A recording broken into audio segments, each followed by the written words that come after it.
I'm Tracy Sabol. Tonight on EWTN News Nightly, showing strength. President Trump launches strikes against Yemen's Houthi rebels as he prepares to speak to Russian President Vladimir Putin. Damage and devastation. Cleanup and recovery across the U.S. today following vicious storms. We have the latest. Health of the Holy Father.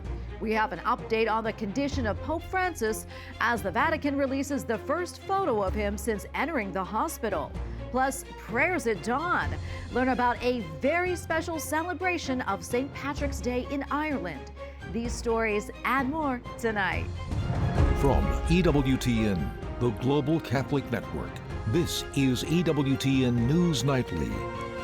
Thank you for being with us on the Feast of St. Patrick. Our top story tonight, we are expecting a big phone call to take place just hours from now. On one end of the line, President Donald Trump, and on the other, Russian President Vladimir Putin. The big question, will it be the call that helps to end the war in Ukraine? That is what the world is waiting to find out. White House correspondent Owen Jensen reports. Well, good evening. The Kremlin has confirmed that Vladimir Putin will take part in that phone call with President Donald Trump. The call is set for tomorrow, Tuesday. And last night, President Trump sounded optimistic the guns of war could be silenced in Ukraine. President Donald Trump visiting the Kennedy Center tells reporters, "What's happening in Ukraine is not good, but we're going to see if we can work a peace agreement, a ceasefire and peace, and I think we'll be able to do it." I'm speaking to President Putin tomorrow morning. President Trump disclosed his upcoming conversation with Vladimir Putin to reporters while flying from Florida to Washington on Air Force One Sunday evening. We want to see if we can bring that war to an end.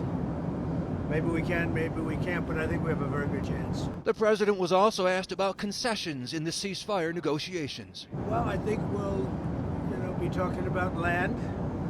It's a lot of land. It's a lot different than it was before the war, as you know.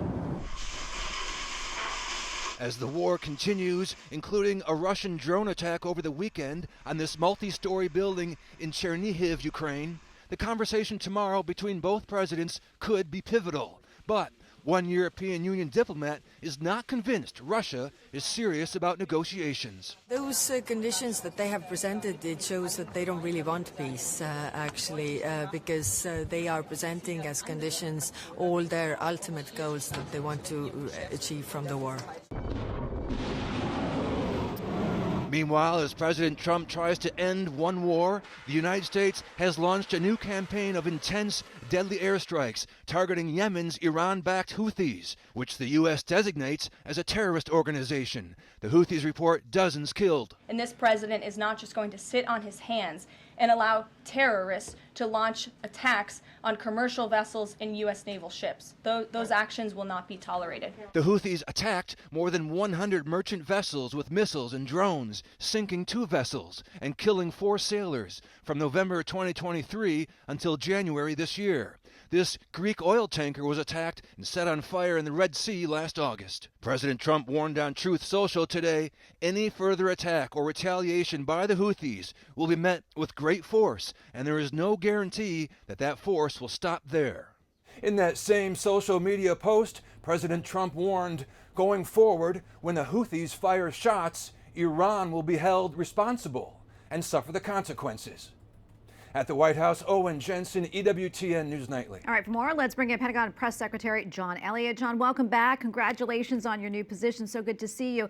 So what more can you tell us about these strikes ordered by President Trump over the weekend? Well, Tracy, it's great to be back on EWTN. Number one, the difference here there's a lot of strikes that happened under Biden and under the Saudis. They were also going against the Houthis at times. But what differentiates these attacks under President Trump is that this is, in terms of their force, this is overwhelming force. And number two, it's a sustained campaign. This is not a one-off bombing and then we see how they respond. This is a very targeted and sustained kinetic operation that just started over the weekend.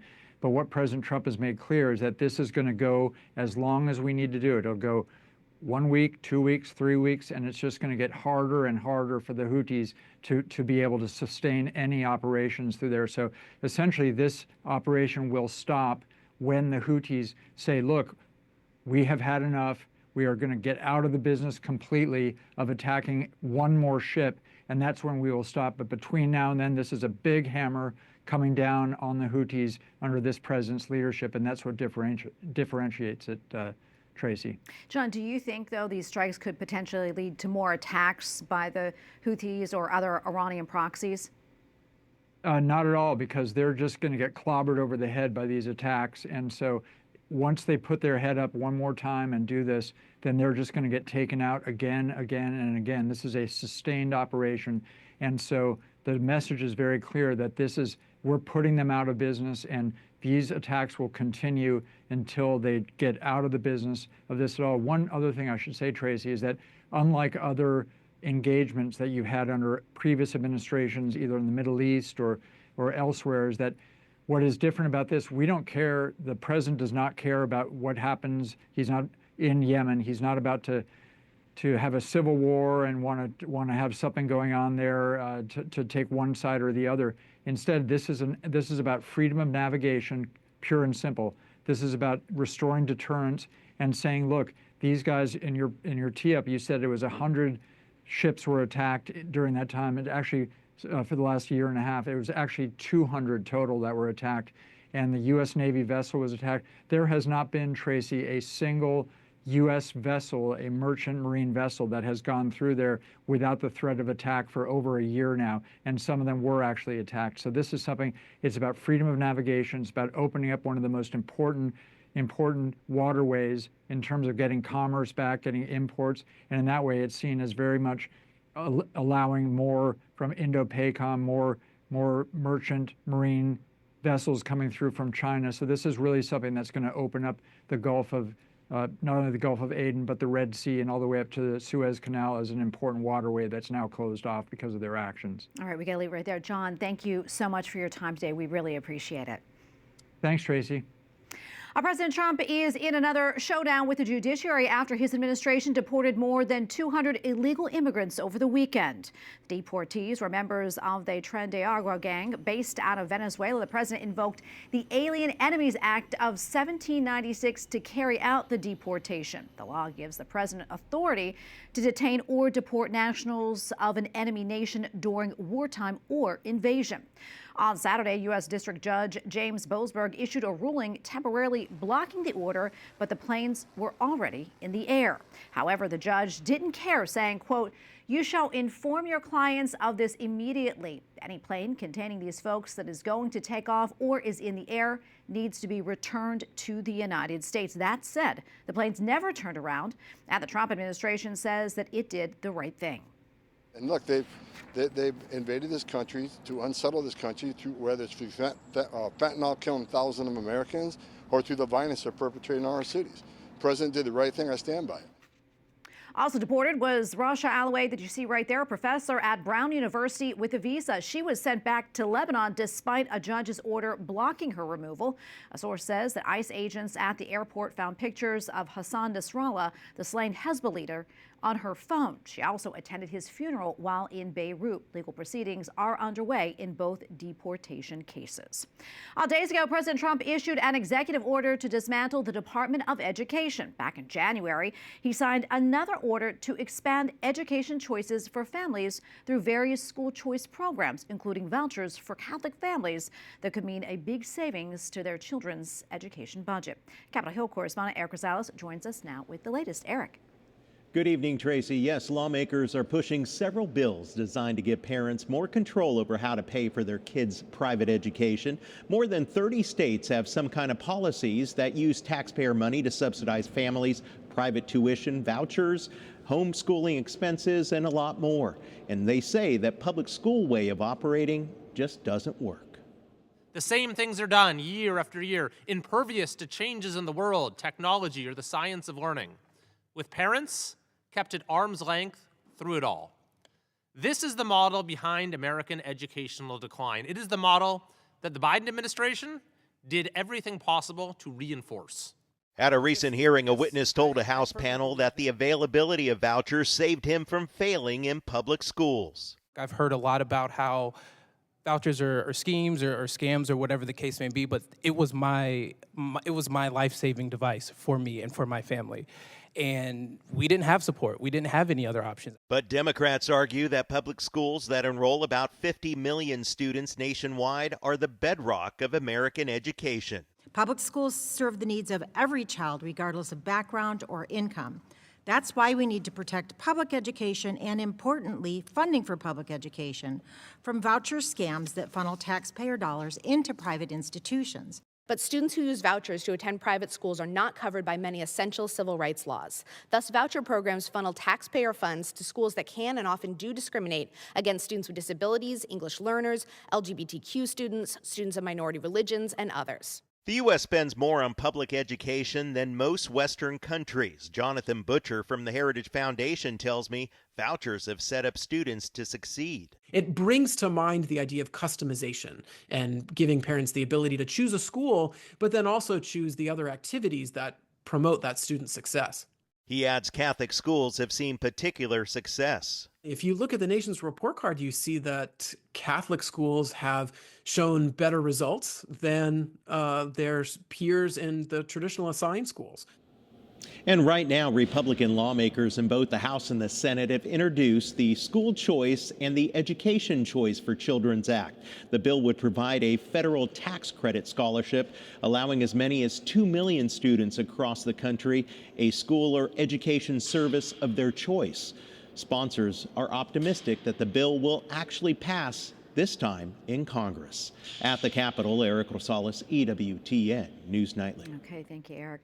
Well, communities are shattered today as a vicious weather system battered the U.S. Tornadoes, dust storms, and even wildfires left dozens dead while destroying hundreds of homes and businesses. The storm system brought severe weather and flooding to the central and eastern region of the country. 46 tornadoes broke out on Friday, with an additional 41 on Saturday. Mississippi Governor Tate Reeves says that his state was hit particularly hard. I signed a state of emergency last night. It appears that the National Weather Service is looking at preliminary data, and we could have as many as 12 tornadoes that came through our state over the last 48 hours. Additionally, President Trump says the White House is monitoring the damage and would assist state and local officials to help in the recovery. He added in part on Truth Social, quote, "Please join Melania and me in praying for everyone impacted by these terrible storms." And joining us now to discuss more is Annette Rowland, national spokesperson with the American Red Cross, who is on the ground in Alabama right now. Annette, good to be with you. What are you seeing right now there in Alabama, and how extensive is the damage? Hey, first, thank you for having me. And yes, we are seeing destruction. You know, we don't get used to having these tornadoes, but they happen very often here in Alabama. And so we're on the ground. We're seeing families, we're seeing communities who have lost so much. They're coming together right now. We've seen churches, and standing here at Elton Church in right outside of Maplesville, Alabama, and they were having church service when a tree crushed the side of their building. And thankfully no one was injured, but this church has come together and they're currently handing out blankets. We're helping provide food to the community. So we're trying our best to make sure that everyone is taken care of. Yeah, and what are the biggest needs right now that you're seeing? I know it's still early on, this just happened, but what can you tell us? Yeah, so the power crews are still working right now diligently to restore power to these communities. So there's a lot of people without power right now. We have been working diligently with our community partners to make sure people have hot meals, because if you don't have power, you don't have a way to cook those meals. Also making sure that they have water, they have snacks to stay hydrated throughout the day while they're cleaning up their homes and the debris that's left behind. Yeah, and we know that it can hit one house and not hit the other, or another place of business or not the other. And we're very fortunate that our headquarters at EWTN in Birmingham were spared. Lots of prayers down there, but others weren't so fortunate, especially in the other neighboring states. That is, we mentioned Mississippi. Multiple tornadoes touched down there and several people died. What more can you tell us about the situation in the Magnolia State, and is the Red Cross there helping? Yes, the Red Cross, so we are Alabama, Mississippi region. We work together. So our teams have been crossing those lines. We have been communicating ever since before the storms hit, when we knew that there was a threat, and we've been working with our partners. So right now in Mississippi, we have people on the ground who are also doing damage assessment, and they're driving through these communities, making sure that people have food, making sure they have water, but assessing those homes and looking at what those damages can be. And that data is what's going to help us be able to reach out to these families in the days and the weeks to come to see what needs that they still have and how we can support those needs. Yeah, and how can people help, Annette? Yeah, I just love the generosity of the American people. And you can help by, if you can volunteer, then please consider that. Go ahead and get trained up. Unfortunately, this won't be the last storm during tornado season. Or if you're capable, make a financial donation to redcross.org. Yeah, and please pray for everyone down there. They're going through so much. Annette, thank you so much. We appreciate it. God bless. Thank you. And we have a lot more still to come here on EWTN News Nightly, including a papal picture. As the Vatican releases the first image of the Pope from the hospital, we have a health update. And St. Patrick's Day celebrations take on a religious note for the faithful in Ireland, a special way they're honoring their beloved saint today.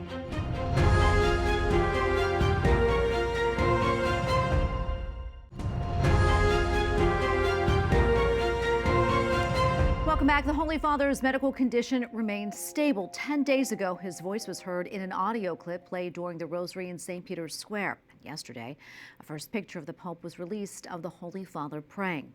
EWTN Vatican contributor Valentina Di Donato has more. Good evening, Tracy. There is a continued sense of optimism regarding the Pope's health. The Vatican press office confirms he's showing continued steady improvement.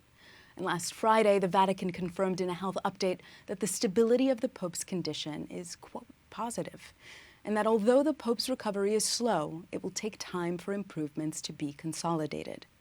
On Sunday, the Vatican also released the first photo of Pope Francis since his hospitalization over 1 month ago. The picture shows the Pope in prayer after concelebrating Mass earlier in the morning in the chapel at Gemelli Hospital. The Vatican also stated that due to the stabilization of the Pope's clinical picture, daily health updates will not be released. In his prepared Angelus for the second Sunday of Lent, which he did not deliver personally, the Holy Father emphasized his own personal fragility and how it also serves as a reminder of the strength of the human spirit. Quote, I'm facing a period of trial, and I join with so many brothers and sisters who are sick and fragile at this time like me. Our bodies are weak, but even like this, nothing can prevent us from loving, praying, giving ourselves, being for each other in faith, shining signs of hope. And in the square, EWTN spoke with pilgrims on how the power of prayer is helping the faithful. Making the plans, the itinerary, originally the hope was to be able to go to a Wednesday audience and see the Holy Father and do the typical pilgrimage thing in Rome. But that's not the case. Our Holy Father is very sick, and I think in the first place, that gives us a unique opportunity to pray for him and to pray for the church. I feel really blessed right now where myself and a couple of the pilgrims are going to go to Gemelli Hospital. We're going to go buy some flowers and go pray there right at Gemelli Hospital. So that's certainly something that we were looking forward to a Wednesday audience, and this is obviously different in kind, but it's also a really powerful thing, a really moving thing to be able to pray for our Holy Father and to kind of feel that solidarity with him and the own sadness that we have even amidst the kind of great jubilee. The Pope's expressed his gratitude for those who bring God's love into the world through their dedicated service to the sick. Quote, how much light shines in this sense in hospitals and places of care, how much loving care illuminates the rooms, the corridors, the clinics, where the humble services are being performed. And as Pope Francis remains in the hospital, dozens of tango dancers from Argentina and beyond put their best feet forward to pray for his recovery. In Rome, Valentina Di Donato for EWTN News Nightly. Up next on EWTN News Nightly, a tradition to die for. We'll tell you which U.S. city is taking part in a Green Old Deal. Plus, a look at an initiative in Ireland to pray to St. Patrick on his feast day.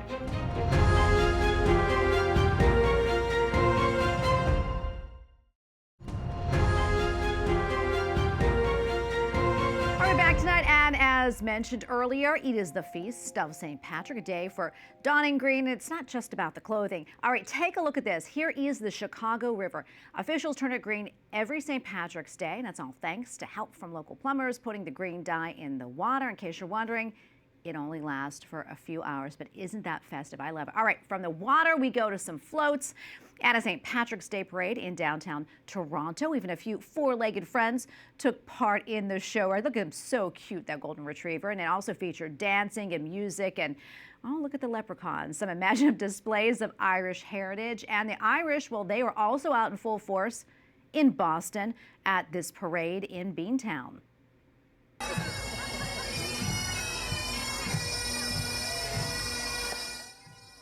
Well, America's most Irish big city turned out in full force, as they do every year. The parade dates back to the turn of the 20th century. It honors both St. Patrick and Evacuation Day. That's when British troops left Boston during the Revolutionary War. Very cool. Well, the celebrations in St. Patrick's adopted homeland, they began at dawn when a group of Christians in Ireland gathered at his grave to pray for peace and unity. The initiative was inspired by the words of St. Patrick himself. He once wrote, quote, "I rose as many as 100 times at night to pray," and the faithful took his words to heart. My heart once again, and the fire will burn in the darkness.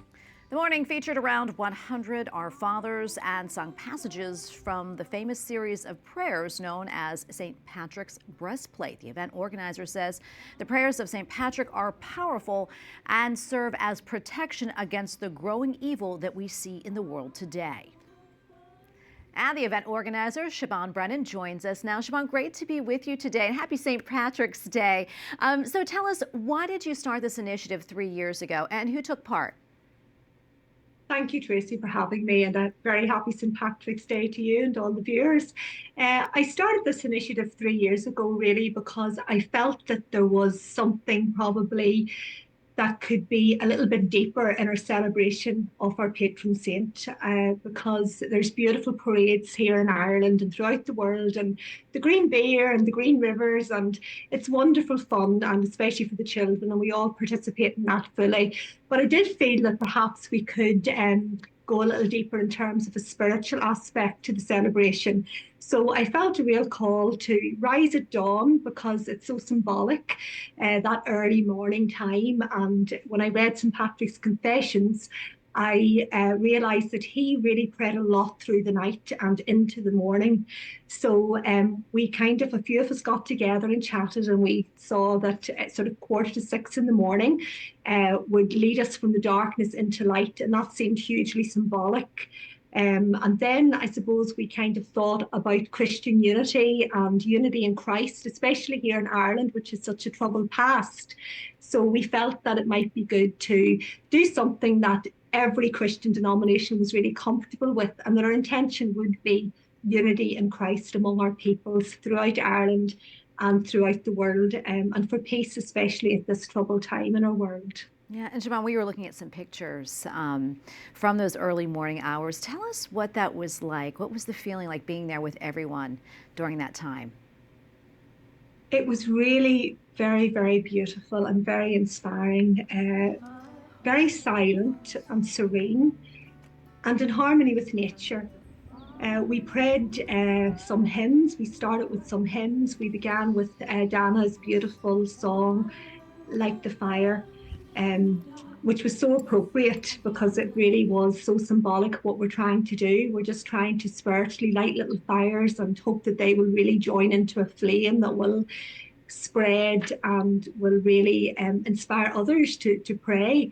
And we divided the 100 Our Fathers, which were chosen in memory of how St. Patrick said that he rose as many as 100 times in the night to pray. So we felt the 100 Our Fathers, or the Lord's Prayer as it is known in some other Christian traditions. We divided those into 10 sets of 10, and we began with a beautiful Dana's song, as I said, and then another lovely hymn. And then we recited the St. Patrick's Breastplate, which is very, very powerful. And then we divided the 100 Our Fathers into 10 sets of 10. each set being divided with an extract from St. Patrick's Breastplate and some scripture readings which were appropriate, and then a lovely closing hymn. So it was about an hour in total in the crisp Irish morning, chilly, but beautiful and just gorgeous, especially when the dawn chorus began and when the sun started to rise. And you really had that sense spiritually and physically of the light coming out of the darkness. Oh, that is so wonderful. And Siobhan, thank you so much for sharing all this with us and for what you're doing. We really appreciate it. God bless you, and happy St. Patrick's Day again. Thank you so much. God bless. And finally tonight, the field of 68 teams for the NCAA men's basketball tournament was released last night, and the so-called March Madness features several Catholic schools. Selected for the tournament are Creighton, Gonzaga, Marquette, Mount St. Mary's, St. Francis of Pennsylvania, St. John's, St. Mary's of California, and Xavier. The national title game is April 7th in San Antonio. And we thank you for watching tonight. Remember, you can follow us on social media, Facebook, X, and Instagram at EWTN News Nightly. I'm Tracy Sabol. Good night, and God bless.